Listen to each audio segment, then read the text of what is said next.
വന്ദനം ചെയ്യുന്നു. കർത്താവിന്റെ സന്നിധിയിൽ ഈ വർഷത്തിന്റെ ഒടുവിലത്തെ ദിവസങ്ങളിൽ കർത്താവിന്റെ പാദപീഠത്തിൽ നമുക്ക് ചെലവഴിക്കുവാൻ കഴിഞ്ഞത് ഏറ്റവും വലിയ സന്തോഷമാണ്.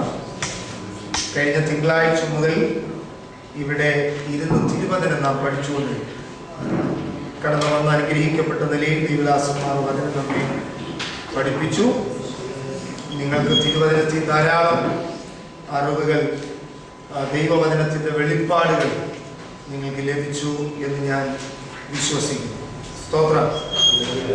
ഇന്ന് നമ്മുടെ ചില പ്രിയപ്പെട്ടവർ ആബ്സെൻ്റ് ആകും എന്ന് ഞാൻ നേരത്തെ അറിയിച്ചിരുന്നു.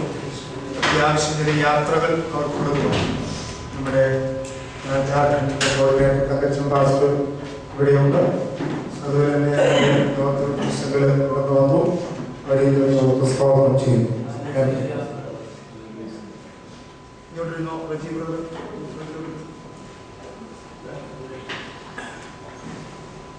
നമ്മുടെ ക്രിസ്തീയ ജീവിതത്തിൽ ഫോൺ എല്ലാവരും സൈലന്റ് ആക്കി വയ്ക്കുക. ഈ ദിവസങ്ങളിലെ ക്ലാസ്സുകളൊക്കെ നിങ്ങൾക്ക് വളരെ സന്തോഷമായിരുന്നു. ഇന്ന് ഇച്ചിരി കൂടുതൽ നിങ്ങൾക്ക് എഴുതാൻ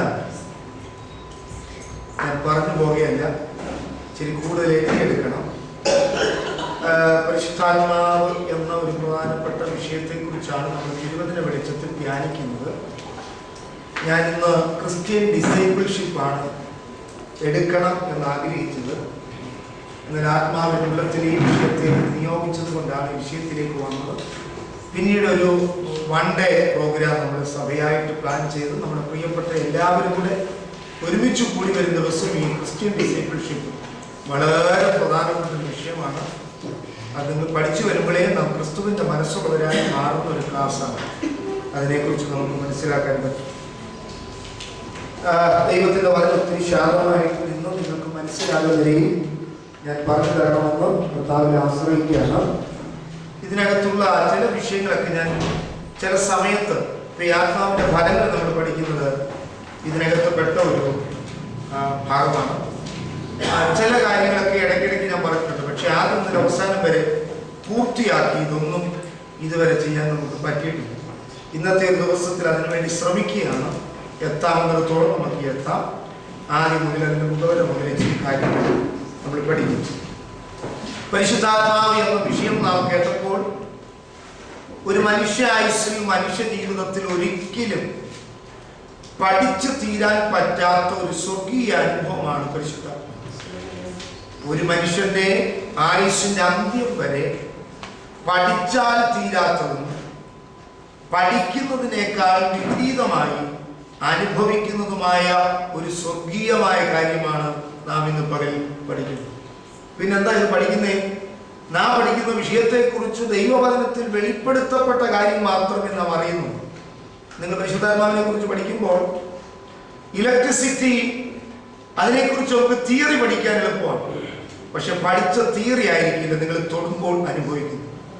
ഇത് തന്നെയാണ് പരിശുദ്ധാത്മാവ്. നമുക്ക് കർണനെ കുറിച്ച് എത്ര വേണേലും പഠിക്കാം, പക്ഷെ തൊട്ട് കഴിയുമ്പോൾ പഠിച്ചതായിരിക്കണമെന്ന് ഇത് തന്നെയാണ് പരിശുദ്ധ. ഒരു വേദപണ്ഡിതന്മാർക്കും ഒരു വ്യക്തികൾക്കും ഭൂമിയിൽ പഠിച്ചു തീരാൻ പറ്റാത്ത ഒന്നാണ് ദൈവത്തിൻ്റെ ആത്മാവ്. ഓക്കെ, മൊബൈൽ എല്ലാവരും സൈലന്റ് ആക്കണം. ദി ഹോളി സ്പിരിറ്റ് എന്നൊരു ഹെഡിങ് നിങ്ങൾ കൊടുക്കുക.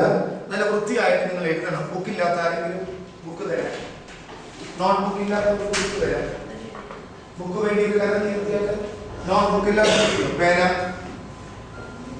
മെയിൻ ഹെഡിങ് കൊടുക്കുക. ദി ഹോളി സ്പിരിറ്റ്, പരിശുദ്ധാത്മാവ് വിഷയം കൊടുക്കുക. ഇച്ചിരി നിങ്ങൾക്ക് എഴുതാൻ പറ്റുമെങ്കിൽ എഴുതിക്കോ, എഴുതിയില്ലെങ്കിലും കുഴപ്പമില്ല, ഓർത്തിരിക്കാൻ വേണ്ടി. എബ്രായ ഭാഷയിൽ ഇതിന് ഉപയോഗിച്ചിരിക്കുന്ന വാക്ക് കദോഷ് റൂവഹ് എന്നാണ്. കദോഷ് റൂവഹ് എബ്രായ ഭാഷയിൽ ഉപയോഗിച്ചിരിക്കുന്ന വാക്ക് റൂവഹ്. റൂവഹ് KADHOSH അങ്ങനെ വേണമെങ്കിൽ, പക്ഷെ കൃത്യമാവണമെന്നില്ല. നമുക്കങ്ങനെ ചെയ്യും. അടുത്ത ഗ്രീക്ക് വാക്ക് ഉപയോഗിച്ചിരിക്കുന്നത് ഇച്ചിരി പാടാണ്. ഉച്ചരിക്കാം. പ്നൂമ ഹഗിയെ എന്ന പാ ഇട്ടിട്ട് മലയാളത്തിൽ എഴുതുന്നത്. മുകളിൽ ഒരു ചന്ദ്രക്കല ഇട്ട്, അപ്പുറത്ത് ഞാൻ ഇട്ടിട്ട്, അടിയിൽ ഒരു ദീർഘം ഇട്ടിട്ട്, ഒരു ചുറ്റിക്കെട്ടിട്ടിട്ട് മാ ഇട്ട പ്നൂമ ഹഗിയെ. പ്നൂമ ഹഗിയെ എഴുതിയോ? അത് ഗ്രീക്ക് വാക്കാണ്. ഇംഗ്ലീഷ് ഉച്ചരിച്ച് എഴുതാൻ പറ്റുന്നവർക്ക് സ്പെല്ലിംഗ് കറക്റ്റ് ആവുന്നില്ല, എഴുതിക്കോളാം. കദോഷ് റൂവക് എന്ന പ്രയോഗം പഴയ നിയമത്തിൽ 3 ഇടങ്ങളിലാണ് വാക്കുകൾ അർത്ഥമാക്കി കാണാൻ പറ്റുന്നത്. 3 ഇടങ്ങളിൽ, സ്ഥലങ്ങളിൽ മാത്രമേ ഉള്ളൂ.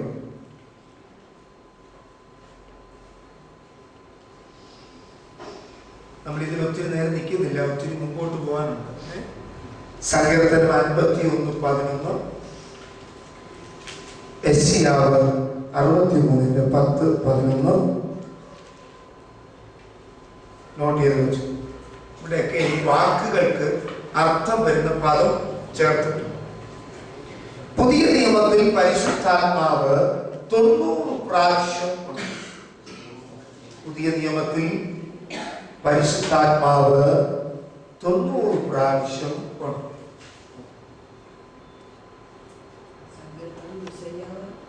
സങ്കീർത്തനം 51:11, ഐശയ്യ 63:10-11.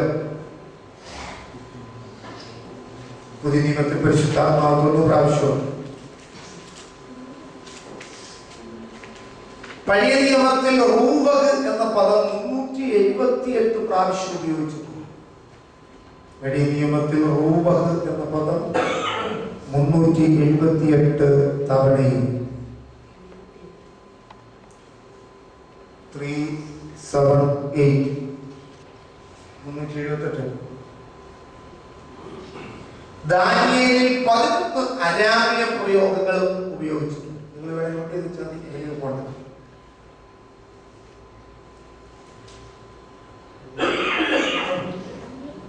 അരാമ്യ വാക്കുകൾ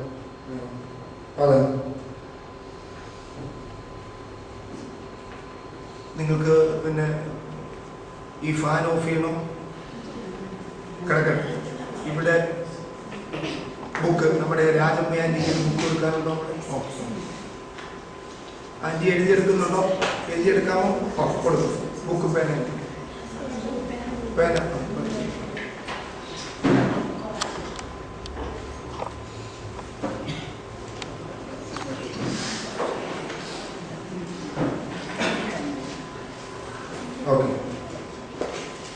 അപ്പൊ നമ്മള് 11 വാക്കുകൾ. പുതിയ നിയമത്തിന്റെ പ്നൂമ എന്ന വാക്ക് 379 പ്രാവശ്യം ഉണ്ട്.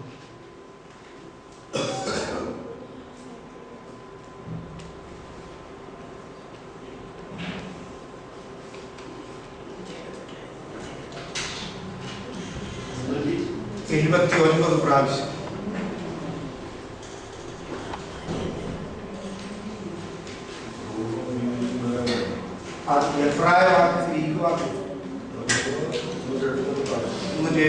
ന്യൂമ ഗ്രീക്ക് വാക്കാണ്. പുതിയ നിയമത്തിൽ 379 പ്രാവശ്യം. ഇതിന് വിഭിന്ന അർത്ഥങ്ങൾ ഉണ്ട്. ന്യൂമ എന്ന് ഉപയോഗിച്ചിരിക്കുന്നത് ആത്മാവ് എന്ന അർത്ഥത്തിലാണ്. ചിലപ്പോൾ ഈ റൂഹ എന്ന് ഉപയോഗിച്ചിരിക്കുന്നത് റൂഹ എന്ന വാക്കിൽ പരിഷ്കരിച്ചതായിരിക്കാം. മൂന്ന് വിധത്തിലുള്ള ആത്മാവിനെ ബൈബിളിൽ കാണാം. ഒന്ന് ദൈവത്തിന്റെ ആത്മാവ്, 2 ഭൂതങ്ങളുടെ ആത്മാവ്, 3 മനുഷ്യാത്മാവ്. ആത്മാവെന്നുള്ളതെല്ലാം ഈ പദം മൂലഭാഷയിൽ ഉപയോഗിക്കുന്നുണ്ട്. ഇത് ഇത്രയും നിങ്ങൾ ഇച്ചിരി ഒന്ന് മുഖവരെ ഇത് പഠിച്ചുകൊണ്ട് വലിയ അർത്ഥമൊന്നുമില്ല. നമ്മുടെ പ്രാക്ടിക്കൽ ലൈഫിലേക്ക് നമ്മൾ വരിക. ദൈവാത്മാവ്, മനുഷ്യാത്മാവ്, അത് പുതിയ നിയമത്തിൽ നമുക്ക് കാണാൻ പറ്റില്ല.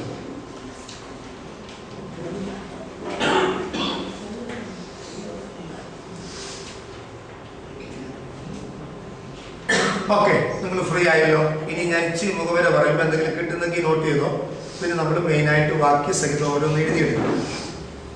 ഇത് നിങ്ങൾ ഈ വാക്യങ്ങൾ എഴുതിയെടുക്കുന്നെങ്കിലും നിങ്ങൾ കൂടുതലായിട്ട് നിന്ന് പഠിക്കുകയും ധ്യാനിക്കുകയും ഒക്കെ ചെയ്യുമ്പോഴാണ് ഇത് ധ്യാന ദൈവാത്മാവം ചെയ്യുന്നത് നമുക്ക് വെളിപ്പെടുത്തി തരും. Okay, good. പരിശുദ്ധാത്മാവ് തൃത്വത്തിലെ ഒരാളത്വമാണ്. തൃത്വം എന്ന പദം ബൈബിളിൽ ഇല്ല. തൃത്വം എന്നൊരു പദം ബൈബിളിൽ ഇല്ല. പിതാവ്, പുത്രൻ, പരിശുദ്ധാത്മാവ് എന്ന് പറയുന്ന ത്രിയേകം അങ്ങനെ പറയുന്ന തെറ്റില്ല. അതിനെതിരെയൊക്കെ ആളുകൾ വാദിക്കുന്ന കാലമാണ്. ഇങ്ങനെ നമുക്ക് ഉപയോഗിക്കാം. ബൈബിളിൽ വെളിപ്പെടുത്തിയിരിക്കുന്ന വാക്കുകൾ ഉപയോഗിക്കാം.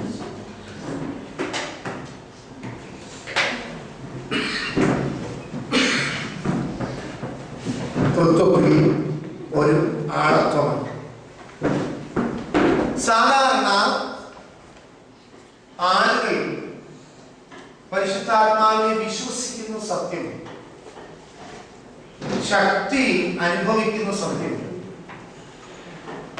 പക്ഷേ ആളുകളുടെ നല്ലൊരു പങ്ക് അറിവും ഇത് വെറും ഒരു ശക്തിയാണ് എന്നുള്ളൊരു ധാരണയാണ് പലപ്പോഴും ആളുകൾ എന്ത് ചെയ്യുന്നത്, പോയിക്കൊണ്ടിരിക്കുന്നത്. അതുകൊണ്ടാണ് കുറച്ചും കൂടെ വചനം അറിയാവുന്ന വേർപെട്ട ദൈവമക്കൾ ആത്മാവിനെ വിവേചിക്കുന്നതിന്റെ കാരണം വെറും ഒരു ശക്തിയാണ്. സാധാരണ അന്യമതസ്ഥർ ദൈവത്തിന് പറയുന്ന പദം പോലും ഒരു ശക്തി ഉണ്ട് എന്നാണ്. ശരിയല്ലേ? അവർ പറയുന്നത് ഒരു പ്രപഞ്ചത്തിൽ ഒരു ശക്തി, അന്യമതസ്ഥരുടെ വാക്ക്. എന്നാൽ രക്ഷിക്കപ്പെട്ട് സ്നാനപ്പെട്ട് ഈ സത്യകൃപയിലേക്ക് വന്ന എല്ലാ ദൈവമക്കളുടെ അകത്ത് ഒരു ഉറപ്പുണ്ടായിരിക്കണം.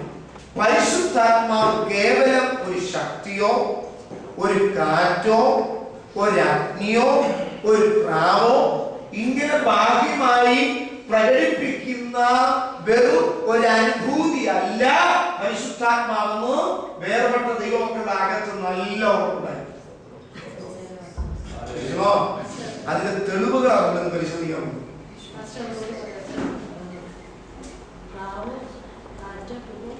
സാധാരണ പരിശുദ്ധാത്മാവിന് ഞാൻ ഒടുവില് ഈ പറഞ്ഞ അടയാളങ്ങൾ സയൻസ് വരുന്നു.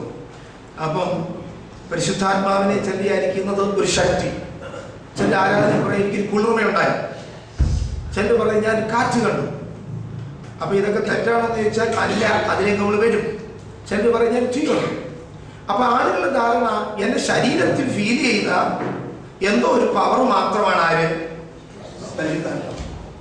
അങ്ങനെ ധരിച്ചു പോകുന്നത് കൊണ്ടാണ് ജീവിതത്തെ ആത്മാവിന്റെ കൺട്രോളിൽ കൊണ്ടുവരാനായിട്ട് പറ്റാതെ പോകുന്നു.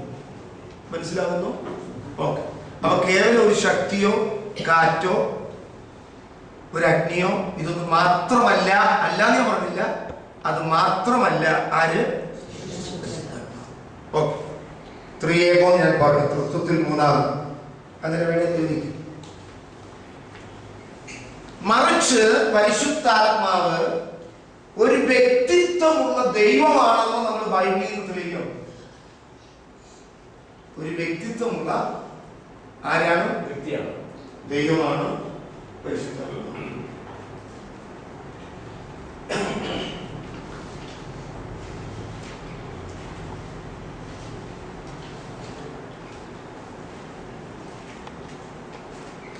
പരിശുദ്ധാത്മാവ് ഒരു വ്യക്തിത്വമുള്ള ദൈവമാണെങ്കിൽ ആരാണ് ആരാധനയ്ക്ക് നിങ്ങളുടെ ആഗ്രഹം? പരിശുദ്ധാത്മാവ് വ്യക്തിത്വമുള്ള ദൈവമാണെങ്കിൽ ആരാധനയ്ക്ക് യോഗ്യൻ ആരാ? നാം ആരോട് പ്രാർത്ഥിക്കും? ഇതൊക്കെ ഭയങ്കര വിഷയമാണ്. യേശു ക്രിസ്തുവിനുള്ളത് മൊത്തം അറിയാവുന്ന ഒറ്റയാണേ ഉള്ളൂ. അതാരറിയാം? ആ ആത്മാവ് നമ്മളെ കൊണ്ട് ആരെ ആരാധിപ്പിക്കും? അവനാണ് കേന്ദ്രബിന്ദു. അവനാണ് കർത്താവായ യേശു ക്രിസ്തുവാണ് പിതാവാം ദൈവം. ആമേൻ. പുത്രനെ നമുക്ക് വെളിപ്പെടുത്തിയത് കൊണ്ടാണ് നാം പിതാവിനെ ചെയ്യുന്നത്. ദൂതന്മാരാൽ വന്യതനായിരിക്കുന്നവനും മരണത്തെ ജയിച്ച് എഴുന്നേറ്റ് വന്നിരിക്കുന്നതും ഇപ്പോൾ ഭൂമിയിൽ വെച്ച് നാം ഉയർത്തുന്നതുമായ വാസ്തവത്തിൽ നാമം ഏതാണ്?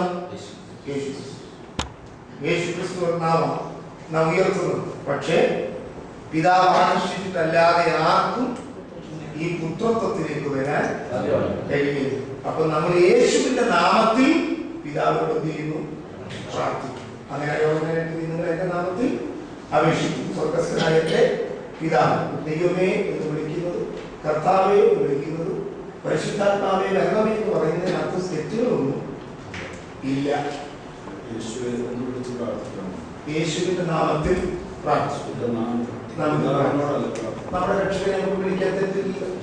യേശു ദാവീദ് പുത്ര എന്ന് നാം ഭൂമിയിൽ വെച്ച് വിളിച്ചതുപോലെ ഇപ്പോഴും നമുക്ക് വിളിക്കാം. വെളിപ്പാട് പുസ്തകത്തിന്റെ ഭാഷയിൽ പിതാവിനോട് നമ്മൾ പ്രാർത്ഥിക്കുന്നു. പ്രാർത്ഥന തുടങ്ങും. സ്വർഗ്ഗസ്ഥനായ പിതാവ്, അവന്റെ നാമത്തിൽ അപേക്ഷിക്കും. അത്രയേ ഉള്ളൂ. പിതാവിനോട് പ്രാർത്ഥിക്കുന്നു. സകല മഹത്വം എടുക്കുന്ന ഞാൻ ആ വാക്യത്തിലേക്ക് വരുമ്പോൾ വ്യക്തമായി ഉണ്ട് ആരാണ് എതിരും. അവൻ ഞാൻ പറഞ്ഞു വന്നതിൽ ചോദിക്കുന്നതാണ്, അവൻ വ്യക്തിത്വമുള്ള ഒരാളത്വമായതുകൊണ്ട്, ദൈവമായതുകൊണ്ട് അവൻ നമ്മെ കൊണ്ട് ആരെ മഹത്വപ്പെടുത്തും? പിതാവിനെ മഹത്വപ്പെടുത്തുമ്പോൾ ആരാ ഉയരുന്നേ? ഇന്നലെ നമ്മൾ കേട്ടു, ക്രിസ്തു എന്ന വാക്കിന് അർത്ഥം അഭിഷക്തനെന്നാണ്. അതവൻ ആരെ കാണിക്കുന്നു? അവന്റെ ദൈവത്വത്തെ കാണിക്കുന്നു. യേശു എന്ന പേര് അവന്റെ മനുഷ്യത്വമാണ്. അപ്പൊ ക്രിസ്തു ആരായി വന്നു? ക്രിസ്തു യേശു എന്ന് പറയുന്നത് ദൈവം മനുഷ്യനായി തീർന്നു. അവനെ നാം ഉയർത്തുന്നത് നമ്മെ കൊണ്ട് ആരാധിപ്പിക്കുന്നത്? പരിശുദ്ധാത്മാവ്. അപ്പോൾ വാസ്തവത്തിൽ സകല മഹത്വം ആർക്കുള്ളതാണ്? ഈ സ്വർഗത്തെ സ്വർഗമാക്കുന്നറിയാം വിഷയമാണ് കേട്ടോ. സ്വർഗത്തെ സ്വർഗമാക്കുന്ന നമ്മൾ സ്വർഗം ഭയങ്കരമാണെന്ന് പറയും. സ്വർഗത്തെ സ്വർഗമാക്കുന്നറിയാം ക്രിസ്തു. കാരണം സ്വർഗത്തെക്കാൾ വലിയവൻ. അത് വിട്ട താഴെ വന്നത് സ്തോത്രം. അവരിലൂടെ അല്ലാതെ ആർക്കും അവന്റെ അടുക്കൽ ചെല്ലാൻ ഒരു വഴി ഇല്ല. ഈ വഴി നമുക്ക് വെളിപ്പെടുത്തിയത് തന്റെ ആത്മാവാണ്. ഓക്കെ, നമുക്ക് വാക്യത്തിൽ വരണം. ഞാൻ ആ വിഷയത്തിൽ മുമ്പോട്ട് വരാം.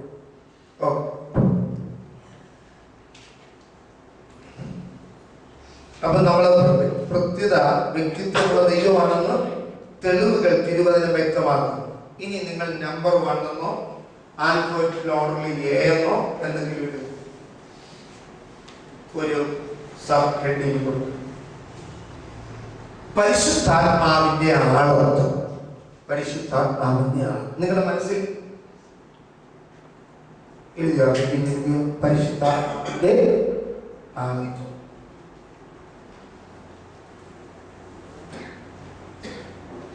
ഇത് ഈ വചനം ശരിക്കും നമ്മൾ വാക്യം ചെയ്താക്കി കഴിഞ്ഞാൽ ചുമ്മാതെ കയറി എല്ലാ ആത്മാവിലും ദൈവം വിശ്വസിക്കത്തില്ല. കാരണം എല്ലാം ദൈവത്തിന്റെ ആത്മാവാണ്. പൗലോസ് പറഞ്ഞിട്ടുണ്ട്, ആത്മാവ് ദൈവത്തിൽ നിന്നും ഉള്ളതോ എന്ന് നിങ്ങൾ ദേവി പരിശോധിക്കുന്നത് വചനം കൊണ്ടാണ്. വചനം നിമിത്തമാണ് പരിശോധിക്കുന്നത്. അല്ലാതെ ഭൂമിയിൽ അവരുടെ യാതൊരു ബോഡി ലാംഗ്വേജ് കൊണ്ടല്ല നമ്മൾ എന്ത് ചെയ്യുന്നത്. ആത്മാവിനെ വിവേചിക്കുന്നു. വചനം കൊണ്ടാണ് നമ്മൾ വിവേചിക്കുന്നത്. ഓക്കെ, ഇത് നിങ്ങൾ പഠിച്ചു വരുന്നത് നിങ്ങളുടെ മനസ്സില് ഒരു വ്യക്തിയിലേക്ക്, വ്യക്തിയല്ല കേട്ടോ, ഒരു വ്യക്തിത്വം നിങ്ങളുടെ അടുത്ത്. ഒരു കൊച്ചു കുഞ്ഞിനെ ഒരു അമ്മ എങ്ങനെ സ്നേഹിക്കുന്നു, ആശ്വസിപ്പിക്കുന്നു, നടത്തുന്നു. ഈ ഒരു പിക്ചറിൽ നമ്മൾ കുറച്ച് മുമ്പോട്ട് പോകും. അപ്പൊ ഒരാൾ നമ്മുടെ കൂടെ ഇരുന്ന് പറയുന്നു, ചിന്തിക്കുന്നു, പ്രവർത്തിക്കുന്നു. ഈ ഒരു നിലവാരത്തിലേക്ക് പോകും. അങ്ങനെ ഒരു ഭാവന നമ്മുടെ അടുത്തുണ്ടായിരിക്കും. അപ്പൊ നമ്മൾ വായിക്കാൻ പോകുന്നത് പരിശുദ്ധാത്മാവിന്റെ ആളത്വം. ആത്മാവിന്റെ ആളത്വം എന്താ? ആളത്വം എന്ന് പറഞ്ഞാൽ ആളത്വം നമുക്ക് എന്തുകൊണ്ട് ആളത്വം. പക്ഷെ നമുക്ക് ആളത്വം ഉള്ളതുകൊണ്ട് നമുക്ക് ശരീരം, നമ്മൾ ശരീരത്തിൽ ജീവിക്കുന്നുണ്ടല്ലേ ഞാൻ നിങ്ങൾ സംസാരിക്കുന്നത്. ഒരു വ്യക്തിക്ക് പ്രകടിപ്പിക്കാൻ പറ്റുന്ന അതേ സകല പ്രകടനങ്ങൾ ചെയ്യാൻ കഴിയുന്ന ഒരാളത്വമാണ് നമ്മുടെ കൂടെ ഇരിക്കുന്ന പരിശുദ്ധാത്മാവെന്ന് നമ്മൾ ബൈബിളിൽ നിന്ന് വെളിപ്പെടുത്തപ്പെട്ട കാര്യം മനസ്സിലാകുന്നു.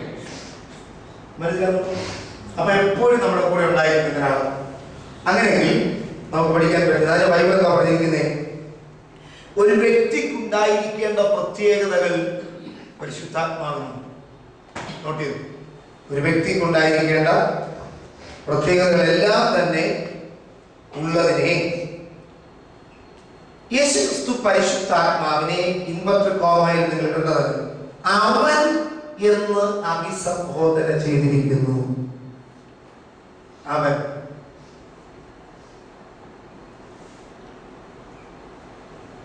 ഒരു വ്യക്തിക്കുണ്ടായിരിക്കേണ്ടതായ പ്രത്യേകതകളെല്ലാം തന്നെ ഉള്ളതിനാൽ പരിശുദ്ധാത്മാവിനെ എന്ത് ചെയ്യുന്നു? അവനെന്ന് അഭിസംബോധന ചെയ്തിരിക്കുന്നു. യോഹന്നാൻ 15:26. യോഹന്നാൻ 15:26. ഞാൻ പിതാവിന്റെ അടുക്കൽ നിന്ന് നിങ്ങൾക്ക് അയപ്പാനുള്ള കാര്യസ്ഥനായി പിതാവിന്റെ അടുക്കൽ നിന്ന് പുറപ്പെടുന്ന സത്യാത്മാവ് വരുമ്പോൾ അവൻ ഒരു മനുഷ്യൻ ചെയ്തു കൊടുക്കുന്ന ഒരു കൊച്ചു കുഞ്ഞിനെയോ ഒരു വ്യക്തിയോ അടുക്കൽ വിളിച്ചു നിർത്തി തെറ്റും ശരിയും പറഞ്ഞു കൊടുത്തു ഉപദേശിക്കുന്നത് പോലെ, തരംതിരിക്കുന്നത് പോലെ, പഠിപ്പിക്കുന്നത് പോലെ ചെയ്തു കൊടുക്കുന്ന ഒരു വ്യക്തിത്വമാകുന്നത് പരിശുദ്ധാത്മാവിന് ഉണ്ട്. അതിനാണ് കർത്താവ് പറഞ്ഞിരിക്കുന്നത്, ഞാൻ പിതാവിന്റെ അടുക്കൽ നിന്നും നിങ്ങൾക്ക് അയപ്പാനുള്ള കാര്യസ്ഥനായ പിതാവിന്റെ അടുക്കൽ നിന്നും പുറപ്പെടുന്ന സത്യാത്മാവ് വരുമ്പോൾ അവൻ എന്നെ കുറിച്ച് എന്ത് ചെയ്യും? അവൻ എന്നെ കുറിച്ച് സാക്ഷ്യം പറയും. ഞാൻ ഇവിടുത്തെ 3 പദം ഉപയോഗിച്ചിട്ട് ഇവിടുന്ന് ഒരു വാക്കിന് ഇച്ചിരി കാര്യം ദൈവസഭയോട് പറയാനുണ്ട്. ഇനി അടുത്ത വാക്യം ഉപയോഗിച്ച് ഈ വാക്യം നിങ്ങൾ എനിക്ക് തിരിച്ചൊന്ന് കൊണ്ടു തരണേ. മറന്നു പോകും. യോഹന്നാൻ 16:8 എന്താ യേശു പറഞ്ഞിരിക്കുന്നത്? യോഹന്നാൻ 16:8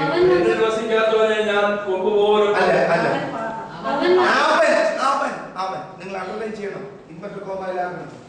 അവൻ വന്ന് പാപത്തെക്കുറിച്ചും നീതിയെക്കുറിച്ചും ന്യായവിധിയെക്കുറിച്ചും ലോകത്തിന് എന്ത് ചെയ്യും? ബോധം വരുത്തും. അതുകൊണ്ടാണ് അപ്പോസ്തലനായ പത്രോസ് എഴുന്നേറ്റ് നിന്ന് പ്രസംഗിച്ചപ്പോൾ വചനം കേട്ടുകൊണ്ടിരുന്നവർ തിരിച്ചു ചോദിച്ചു. അവരുടെ ഉള്ളിൽ എന്ത് ചെയ്തു? വചനം കേട്ടപ്പോൾ കുത്തുകൊണ്ടു. ഈ സംഭവം നടക്കുമെന്ന് ആര് നേരത്തെ പറഞ്ഞിരുന്നു? കർത്താവ് പറഞ്ഞു. ആ പറഞ്ഞ കാര്യമാണ് വാസ്തവത്തിൽ ആത്മാവ് വന്നത് മാത്രമല്ല, വന്നിട്ട് ആത്മാവ് എന്ത് ചെയ്യുന്നു? ചെയ്യുന്ന കാര്യമാണ് നമ്മള് ഇപ്പൊ ഈ കാണും, അപ്പോസ്തലപ്രവൃത്തിയിൽ കാണും. അപ്പോഴാണ് ചോദിച്ചത് രക്ഷ പ്രാപിപ്പാൻ.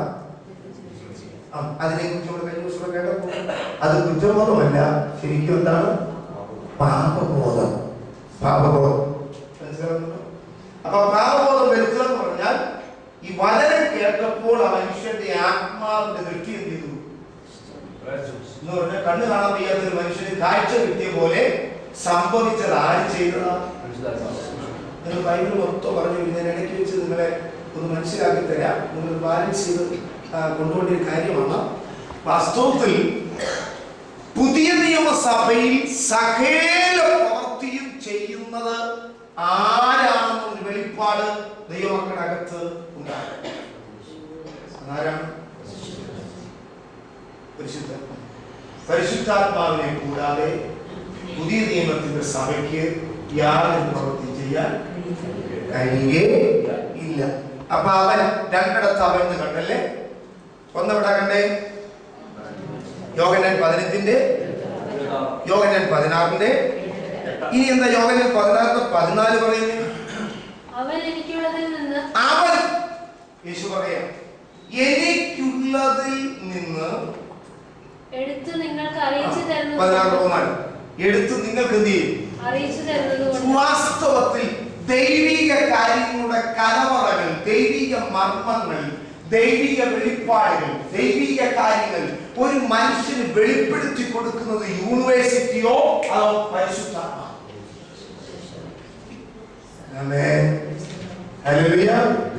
അതുകൊണ്ടാണ് മുക്കുവനായിരുന്ന പത്രോസിനെ തെരഞ്ഞെടുത്തിട്ട് ദൈവം തന്റെ ആത്മാവിൽ നിറച്ച് ദൈവത്തിന്റെ കാര്യങ്ങൾ എന്ത് ചെയ്തത്? ദൈവം വെളിപ്പെടുത്തി. അതുകൊണ്ട് ഈ ഭാഗത്ത് ഇച്ചിരി കാര്യം പറയട്ടെ. നമുക്ക് വിദ്യാഭ്യാസം ഏറ്റവും ആവശ്യമാണ്. അറിവ് നമുക്ക് വളരെ അത്യാവശ്യമാണ്. അത് ലോകത്തിൽ ജീവിക്കുമ്പോൾ ഉണ്ടെങ്കിൽ ഏറ്റവും നല്ലത്. ഒരു പക്ഷേ നിങ്ങൾക്ക് അങ്ങനെ നേടാനോ പഠിക്കാനോ കഴിഞ്ഞില്ല എങ്കിലും ദൈവം ഒരു വ്യക്തിയെ വിളിക്കുകയോ തെരഞ്ഞെടുക്കുകയോ ചെയ്തിട്ടുണ്ടെങ്കിൽ നിങ്ങളുടെ ഭൗതിക ബുദ്ധിയുടെ മണ്ഡലത്തിന് അറിയാത്ത കാര്യം പരിശുദ്ധാത്മാവ് തന്റെ മക്കൾക്ക് വെളിപ്പെടുത്തി കൊടുക്കുമെന്ന് വിശ്വസിക്കുന്നവര് കരമുയർത്തി സ്തോത്രം ചെയ്താട്ടെ. അവിടെയാണ് ദൈവാത്മാവിന്റെ പ്രവൃത്തി വെളിപ്പെടുന്നത്. ഇനി ഞാനിവിടെ ആദ്യം പറഞ്ഞില്ലേ, ഞാനൊരു വാക്യത്തിലേക്ക് മടങ്ങി വരുന്നു. ആദ്യം 15:26 പറഞ്ഞു. അപ്പൊ നിങ്ങൾക്ക് ഇവിടെ കിട്ടിയോ? പരിശുദ്ധാത്മാവിന്റെ ആളൊക്കെ ഇവിടെ കിട്ടിയോ? ഓക്കെ. മത്തായി 28:19 കൂടെ എഴുതിക്കുന്നു. അവൻ എന്നെ പിതാവിന്റെയും പുത്രന്റെയും പരിശുദ്ധാത്മാവിന്റെയും നാമം മൂന്നാണോ അല്ല അവിടെ ഉപയോഗിച്ചിരിക്കുന്നു. ഇപ്പൊ യേശു ക്രിസ്തു എന്ന പേര് നമുക്ക് കിട്ടിയതുപോലെ അവൻ ആളത്വത്തിൽ ശരീരത്തിൽ ഭൂമിയിലേക്ക് എത്തിയത് യേശുവിന്റെ നാമം പറയുന്നു. ഇതുപോലെ ശരീരം ഇല്ല എങ്കിലും കർത്താവ് കൊടുത്തിരിക്കുന്ന വാക്കാണ് അവന്റെ നാമം. പേര്, പേരിൽ എന്ന് പറഞ്ഞാൽ അവൻ അവൻ അവൻ നാമം. ഇതിൽ നിന്ന് തിരുവചനം വെളിപ്പെടുത്തുന്നത് പരിശുദ്ധാത്മാവ് കേവലം ഒരു കാറ്റല്ല, അവൻ ആളത്വമുള്ള ഒരു വ്യക്തി ആണ്. നിങ്ങൾ ഇത് ഞാൻ മുമ്പോട്ട് ബാക്കി പോകുമ്പോഴേ ഇത് നിങ്ങളുടെ ഹൃദയത്തിൽ നിന്ന് പോകല്ലേ കേട്ടോ. ഇത്തിരി കാര്യങ്ങൾ നമുക്ക് അതിനകത്ത് നിന്ന് എടുക്കാൻ. ഇനി ഇച്ചിരി കാര്യങ്ങൾ വെച്ച് ദൈവമക്കളോട് പറയാൻ പോകും. 15:26 സത്യാത്മാവ് വരുമ്പോ പരിശുദ്ധാത്മാവിന്റെ ഭയങ്കര ഒരു യോഗ്യതയാണ് സത്യാത്മാവ്. പറഞ്ഞല്ലോ എനിക്കുള്ളതീന്നെടുത്ത് നിങ്ങൾക്ക് ചെയ്യും. അപ്പൊ വാസ്തവത്തിൽ സത്യമാരാ യേശുക്രിസ്തു. അപ്പൊ സത്യാത്മാവ് വന്നത് വാസ്തവത്തിൽ അങ്ങനെയൊക്കെ ഉണ്ട്. ഞാൻ എന്റെ ഈ ഭാഗത്ത് നിന്നുകൊണ്ട് നിങ്ങളെന്ത് പറയാം, ഈ ഭാഗത്ത് നിന്നുകൊണ്ട് ഞാൻ പറയാൻ പോകുന്നു. ഈ സത്യാത്മാവിനെ ഒത്തിരി കാര്യങ്ങളുണ്ട്. ഭയങ്കര ഒത്തിരി കാര്യങ്ങൾ അതിലേക്ക് നമ്മൾ പോകേണ്ട ഒറ്റ കാര്യമാണ്. സത്യാത്മാവ് എന്ന് പറഞ്ഞാൽ സത്യം പറയുന്ന ആത്മാവ്. ശരി, ഓക്കെ. ആ സത്യം ആരാ? അവനാരെയും പറയാൻ. അപ്പൊ പരിശുദ്ധാത്മാവ് ചെയ്യുന്ന ഏറ്റവും ഭയങ്കര ഉത്തരവാദിത്വം യേശു ക്രിസ്തുവിനെ ഉള്ളതുപോലെ ലോകത്തോട് അറിയുന്നു. അതിനകത്ത് ഒരു കൂട്ടിയേർക്കും ഇല്ല. അപ്പൊ പരിശുദ്ധാത്മാവ് ചെയ്യുന്നത് യേശു ക്രിസ്തുവിനെ ഉള്ളതുപോലെ ചെയ്യാം. ഒരാളിനെ കുറച്ചാലും ഒരാളെ കൂട്ടിയാലും ഒരാൾ ഭംഗി വരുത്തിയാലും ഭംഗി വരുത്തിയില്ലേലും ക്രിസ്തുവിന്റെ ഉള്ള മഹത്വം മൊത്തം അറിയാവുന്ന ആത്മാവാണ് ആര്? പരിശുദ്ധാത്മാവ്. അപ്പൊ ശരിയായി ഒരു ദൈവാത്മാവ് ഉപയോഗിക്കുന്ന ഒരു ദൈവദാസന്റെ ജീവിതം, ശുശ്രൂഷ, പ്രവർത്തനങ്ങൾ മുഴുവനും ആരെ ഉയർത്തിയായിരിക്കും? ക്രിസ്തു ഉയരാത്ത ഒന്നും ഏതാത്മാവല്ല, പരിശുദ്ധാത്മാവല്ല. നമ്മുടെ ആരാധനയിൽ സഭായോഗത്തിൽ കൂടി വരുന്നു ആര് വരണം? നമ്മുടെ സാക്ഷ്യത്തിൽ ആര് വരണം? നമ്മുടെ ശുശ്രൂഷയിൽ ആര് വരണം? നമ്മുടെ ഹീലിംഗ് മിനിസ്ട്രിയിൽ ആര് വരണം? നമ്മുടെ എല്ലാ വർക്കേഴ്സിലും ആര് വരണം? അത് പരിശുദ്ധാത്മാവ് ചെയ്യുന്നത് യേശു ക്രിസ്തുവിനുള്ള മഹത്വം ഒട്ടും കുറച്ചു കളയാതെ ലോകത്തിന്റെ മുമ്പിൽ ചെയ്തു കൊടുക്കുന്നത് നമുക്കതിന് കഴിയില്ല. പക്ഷെ നമ്മുടെ വരുന്ന പരിശുദ്ധാത്മാവിന് അതിന് കഴിവുണ്ട്. അതുകൊണ്ടാണ് മതങ്ങളിൽ വ്യക്തികളെ ചെയ്യുന്നത്. മതങ്ങളിൽ ആർക്കാ സ്ഥാനം? അവർ ഈശ്വര വിശ്വാസം ഉണ്ടെന്ന് പറഞ്ഞാലും ദൈവം ഉണ്ടെന്ന് പറഞ്ഞാലും ഭയങ്കര പുണ്യപ്രവൃത്തികളും നല്ല മനസ്സും പുണ്യകാര്യങ്ങൾ ചെയ്യുന്നെന്ന് പറഞ്ഞാലും അവരാരെ ഉയർത്താൻ ശ്രമിക്കുന്നത്? ജാതികളിൽ, മതങ്ങളിൽ ആരെയാണ്? അങ്ങനെ അവരുടെ പിന്നിൽ വ്യാപരിക്കുന്നു. രണ്ട്, എപ്പിസ്കോപ്പൽ സഭകൾ, ക്രൈസ്തവ സമൂഹം, ബൈബിൾ വീട്ടിലുള്ള കൂട്ടർ, അവരുടെ നടുവിൽ അവർ ക്രിസ്തുവിനെ വിശ്വസിക്കുന്നെങ്കിലും ഏറ്റവും കൂടുതൽ കൊള്ളുന്നതാര?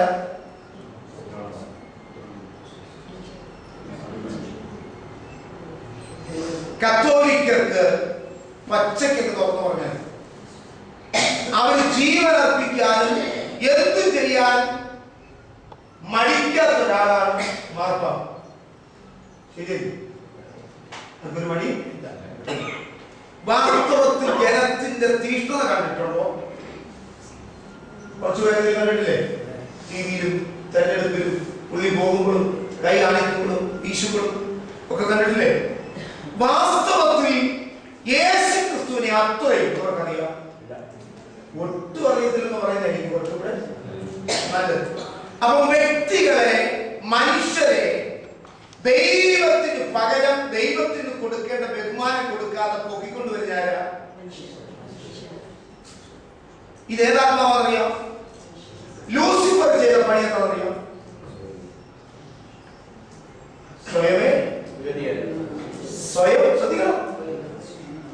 സ്വയം ഉയർത്താൻ എന്ന് പറഞ്ഞ ദൈവത്തിന്റെ മഹത്വത്തിന് കാൽ പൊങ്ങാൻ ശ്രമിച്ച ഒരു പുള്ളിയാണ് കേട്ടോ. ആ പുള്ളിയാണ് വെട്ടി എവിടെ വീണേ? അതുകൊണ്ട് എങ്ങനെ ആകാശത്ത് വെട്ടേക്ക് നിരത്ത് വീണു. നമ്മൾ വായിക്കുന്നവരുടെ കൂട്ടത്തിൽ വീണ കുറച്ച് ദൂതന്മാരെ 1000 ആണ്ട് വാഴ്ചയിൽ അഴിച്ചുവിടാൻ വേണ്ടി കെട്ടിയിട്ടിരിക്കുന്നു എന്ന് യൂദാലേഖനത്തിൽ നമ്മുടെ ആവശ്യത്തിന്.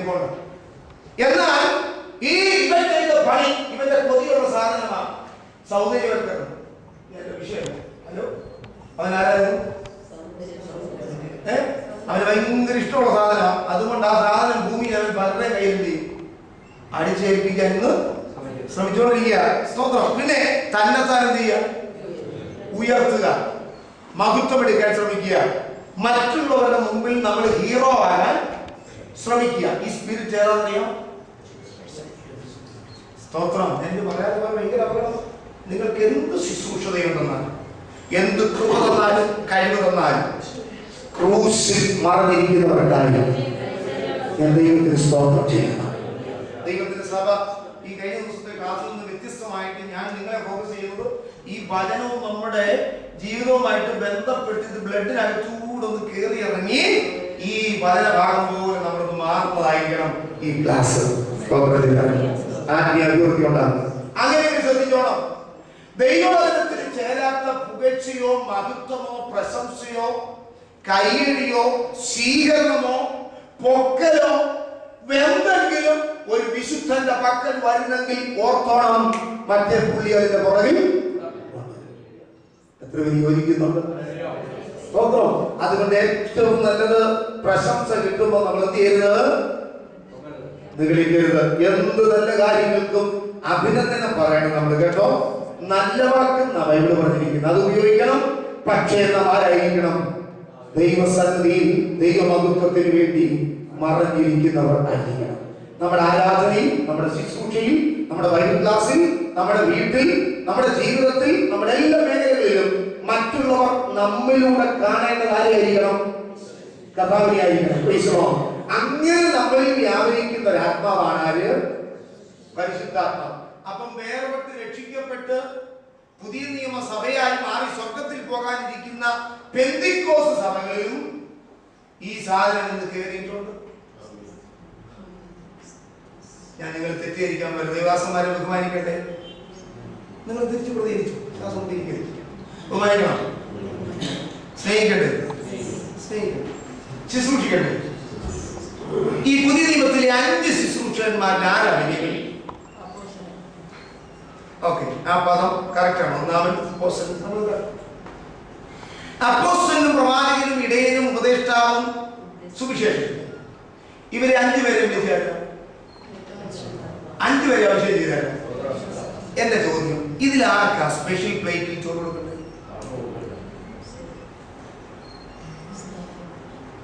ഞാൻ ഇച്ചിരി പച്ചയ്ക്ക് തുറന്നു പറയുന്ന ആവശ്യം. നമ്മുടെ മിഷണറിമാർക്ക് ഇവിടെ സംസാരിക്കുന്നതിൽ ഇച്ചിരി കട്ടയായിട്ടോ നിങ്ങൾ എഴുതിയിട്ടില്ല. ഇതിൽ ആർക്കാ സ്പെഷ്യൽ പ്ലേറ്റ്? 150 രൂപയുടെ പ്ലേറ്റ് ചോറ് കൊടുക്കേണ്ട ആർക്കാ? കൊടുത്താൽ തെറ്റുണ്ടോ? കൊടുത്താൽ തെറ്റുണ്ടോ? ഓക്കെ, നിങ്ങൾ കൊടുത്താൽ തെറ്റില്ല. പക്ഷെ ഞാൻ ആഗ്രഹിച്ചാൽ നിങ്ങളുടെ 150 രൂപയുടെ പ്ലേറ്റ് ഉണ്ടെങ്കിൽ 50 രൂപയുടെ പ്ലേറ്റ് കഴിക്കാൻ പറ്റുമോ? ഇല്ല. ഇതൊന്നും ചെയ്ത് തെറ്റില്ല, പക്ഷെ മനോഭാവം മാറുന്നതാണ് തെറ്റ്. നിങ്ങൾ ചിന്തിക്കുക, ദൈവദാസന്മാരെ ദൈവദാസന്മാരായിട്ട് കാണാനുള്ള ഒരു കാഴ്ചപ്പാടുണ്ടാകത്ത്. അതൊരു സാധുവായ മനുഷ്യൻ കൊച്ചു ട്രാക്ടർ പിടിച്ചു വന്നാലും, എത്ര വലിയ മനുഷ്യൻ വന്നാലും അവനെ അഭിഷേകം ചെയ്യുന്നത് ക്രിസ്തുവാണ്. ഈ ഒരു മനസ്സ് വിശ്വാസികൾക്ക് ഉണ്ടാകണമെങ്കിൽ വാസ്തവത്തിൽ നമ്മളെ ആര് ഭരിക്കണം അറിയാം? പരിശുദ്ധാത്മാവ്. ഞാൻ തുറന്നു പറയുകയാണ്, ഇതിന് ബൈബിൾ പഠിച്ചു വന്നതിൽ ദൈവദാസന്മാർക്ക് ഭയങ്കര പൊങ്ങച്ചം പറയാൻ പറ്റിയ ആൾ പൗലോസ്. ശരിയല്ലേ? പക്ഷെ നിങ്ങൾ ലേഖനം പഠിച്ചു നോക്കി, എവിടെയെങ്കിലും പൗലോസ് അതിനു വേണ്ടി ശ്രമിക്കുന്നുണ്ടോ? ഇല്ല. ഞാനൊരു വാക്ക് പറയുക, സത്യത്തിന്റെ ആത്മാവ് സത്യത്തിൽ ചെയ്യുന്നത് പച്ചക്കെന്ന് പറയുന്നു, ക്രിസ്തുവിനെ മാത്രം ഉയർത്തണം. അതിനാണ് ദൈവസഭയെ ദൈവം ഭൂമിയിൽ നട്ടിരിക്കുന്നത്. യേശുക്രിസ്തുവിന്റെ സഭയെ, വേർപെട്ട ദൈവസഭയെ ഇവിടെ നട്ടിരിക്കുന്നത് ഒരു മർത്തോമ പള്ളി പണിയാനല്ല, ഒരു യാക്കോബ പള്ളി പണിയാനല്ല. പക്ഷേ ഞങ്ങൾക്ക് കാഴ്ചപ്പാടില്ല. ഈ അടുത്ത സമയത്ത് എനിക്ക് തോന്നി, പെന്തിക്കോസുകാരന്റെ കാശ് കിട്ടിയാൽ നിങ്ങൾ നോക്കിയോ, ഇവിടുത്തെ ഈ യാക്കോബക്കാരന്റെ പള്ളിയേക്കാൾ സുന്ദര പള്ളി. അതുകൊണ്ട് ഞങ്ങൾ ത്യജിച്ചവരാണ്, ഉപേക്ഷിച്ചവരാണെന്ന് പറയുന്നത് അത്ര സത്യമാണെന്ന് എനിക്ക് എന്ത് ചെയ്തില്ല, തോന്നുന്നില്ല. എന്നാൽ മറിച്ച് ആത്മാ പറയുന്നു, അതിനേക്കാളും ഭയങ്കര ഒരു പള്ളി ഇതാണ്. ഇതിലൂടെ ഉയരുന്ന ഒറ്റയാളുണ്ട്, അത് യേശുക്രിസ്തുവാണ്. നിങ്ങൾക്ക് എത്ര ഇഷ്ടമാണ് യേശുക്രിസ്തുവിനെ ഉയർത്താൻ? യേശുക്രിസ്തുവിനെ ഉയർത്താൻ നമ്മുടെ ഭാഗം ഇവിടെ നിന്നുകൊണ്ട് കർത്താവിന് മഹത്വം, അവൻ വലിയവനാണ്, ദൈവമാണ് എന്ന് കാണാതെ വാദം പറയാതെ ഇഷ്ടം പോലെ കഴിയും കേട്ടോ. നിങ്ങൾക്ക് ഈ ബൈബിളിൽ ഉള്ള യേശുവിന്റെ നാമമെല്ലാം ഉപയോഗിക്കാം. പക്ഷേ ആത്മാവ് ചെയ്യുന്നത് നിങ്ങളുടെ ജീവിതം കൊണ്ട് ക്രിസ്തുവിനെ എന്ത് ചെയ്യും? ഉയർത്തും. സത്യത്തിന്റെ നമ്മളിരിക്കുന്ന ആത്മാവ്. അതുകൊണ്ടാണ് കള്ളം പറഞ്ഞ സ്വർഗത്തിൽ പോത്തിരുന്ന് പറയുന്ന കാര്യം. കാരണം നമ്മളിരിക്കുന്ന ആത്മാവിന് ചേർന്ന ഒരു ഫലം അത് അല്ല. അപ്പം യേശു കർത്താവിനെ കുറിച്ച് ശരിക്കും സത്യം പറഞ്ഞാൽ അപ്പൊ കർത്താവ് ഉയരാത്തടത്തെല്ലാം വ്യാപിക്കുന്ന ആത്മാവ്. അതുകൊണ്ടാണ് മത്തായി 7 വായിക്കണ്ട 21 കർത്താവെ കർത്താവ് എന്ന് വിളിക്കുന്നതിനും പിതാവിന് ഇഷ്ടം ചെയ്യുന്നവർക്ക്, സ്വർഗസ്ഥനായ പിതാവിന് ഇഷ്ടം ചെയ്യുന്ന അത്രേ. യോഹന്നാൻ 15:3-14 പറയുന്നു പിതാവിന് ഇഷ്ടമെന്നോ ദൈവത്തിന്റെ ബാധ്യത. എന്നിട്ട് എന്റെ നാമത്തിൽ നിങ്ങൾ ഭൂതങ്ങളെ വീര്യപ്രവൃത്തികൾ പ്രവചിച്ചു, ഞാൻ നിങ്ങളെ ഒരു നാളും അറിയുന്നില്ല.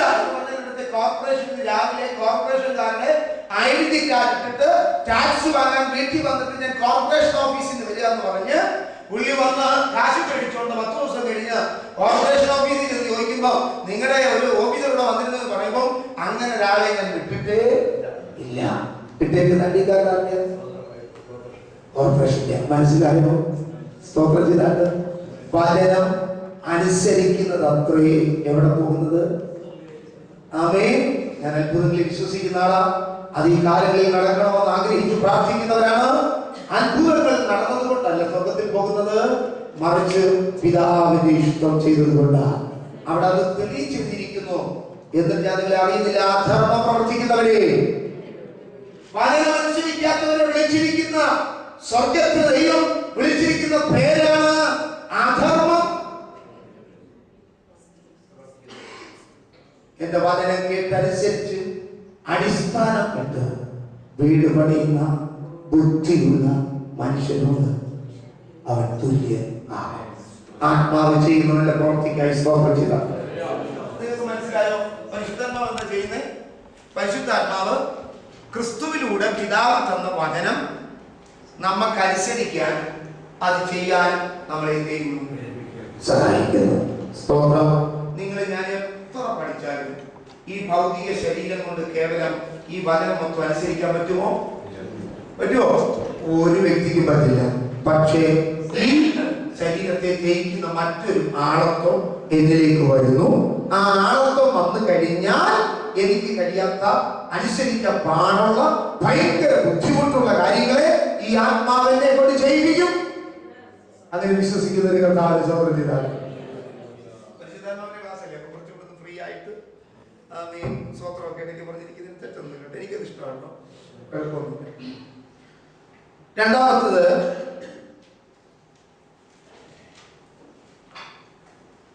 യേശു കർത്താവ് ആദാമിൽ നിന്നും ഇല്ലാത്ത കാര്യങ്ങൾ പറയുന്ന ആത്മാവല്ല. എന്ന് പറഞ്ഞാൽ അവൻ തന്ന വചനത്തിന് വിപരീതമായിട്ട് പറയുന്ന ആത്മാവ്. അപ്പൊ അവൻ തന്ന, അവൻ പഠിപ്പിച്ച, അവൻ വെളിപ്പെടുത്തിയ കയ്യിലിരിക്കുന്ന പുസ്തകം വെറും പുസ്തകമല്ലാത്തത് കൊണ്ട് അവനെ കുറിച്ചുള്ളത് അറിയിക്കുന്ന ആത്മാവാണ് ആര്? അതുകൊണ്ടാണ് യാക്കോബ് പറയുന്നത്, നിങ്ങൾക്ക് ജ്ഞാനം കുറവാകുമെങ്കിൽ എല്ലാവർക്കും ഭക്ഷിക്കാതെ ഔദാര്യമായി കൊടുക്കുന്നവരോട് നിങ്ങൾ എന്ത് ചെയ്യട്ടെ? പ്രാർത്ഥിക്കട്ടെ. അതാരും നമുക്ക് തരും? ദൈവത്തിന്റെ ആത്മാവ് നമുക്ക് തരും. രണ്ടാമത്തെ ഹെഡിങ് എഴുതിക്കൂ.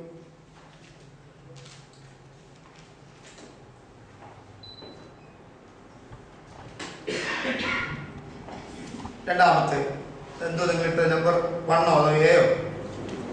എ ആണ്, ബി ഇട്ടോ, നമ്പർ 1 ആണ് 2. ആളത്വത്തിന്റെ സ്വഭാവ വിശേഷങ്ങൾ.